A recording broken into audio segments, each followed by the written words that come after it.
I have heart palpitations, and sometimes I end up in the emergency room.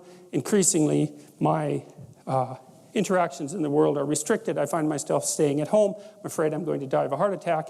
And the psychologist says, well, you have agoraphobia. And it's like lots of people have that. And here's usually how it develops, and here's the treatment course. And, we can probably do something about that. And it's like, well, you're not going to die of a heart attack now, probably. That's a real relief. You're not crazy in a completely unique way, and you're crazy in a way that might be treatable, and it's such a relief, because people come in there with a pile of snakes of indeterminate magnitude, and they walk out with one manageable snake, and it's still a snake, but one manageable snake beats a hydra, right? So, all right, so back to stories. So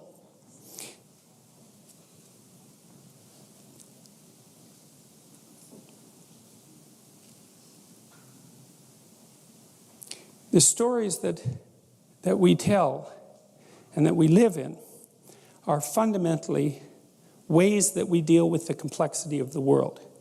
And the fundamental problem with the world, as far as I can tell, is that not only is it complex beyond your comprehension, but the complexity shifts in unpredictable ways. So that's the Darwinian conundrum, actually. That's why Darwinism seems to be a practical necessity with regards to the continuation of life, because the complexity changes unpredictably, you can't necessarily tell what's going to work in the future. And so the Darwinian process solves that by generating quasi-random variations and letting whichever one by happenstance happens to work in that environment survive. Now, it's not random precisely, because the underlying structure is conserved. It's very rare that a child would be born with an extra arm or something like that. And like the skeletal structure that you inhabit is shared by animals going way, way back in evolutionary history. There's a lot of conservation in the evolutionary process, so there's variation within conservation. Like music, it's a good way of thinking about it. So the stories that we tell have exactly the same structure. They have this core element with variations. And so, all right, I'll turn to the stories. And so the first problem, as I mentioned, is a complexity problem.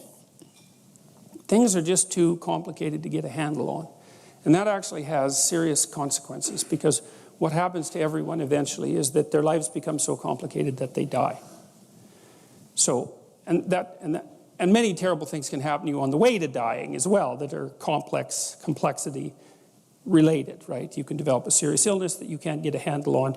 You can hit what would you call, an impasse in your relationship that you cannot get past and see no way out of. That happens to people quite frequently. People who are suicidal, for example, they often feel like they've been backed into a corner, that they have no options. They have no good options. No matter which way they turn, there's something terrible to face, and they can't see any way out of it.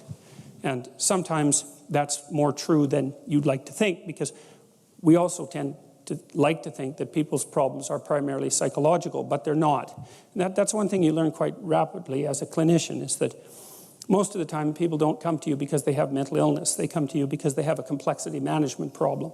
Their lives have got out of hand on them, and they don't know how to get them back under control.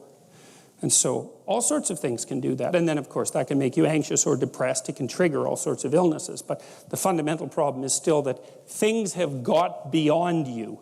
And that actually has a psychophysiological cost that isn't merely psychological. You have a limited amount of capacity from a resource perspective to deal with emergent complexity.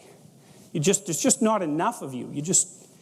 You'll exhaust your psychophysiological resources if you get into a situation that's too complex. Well, that's what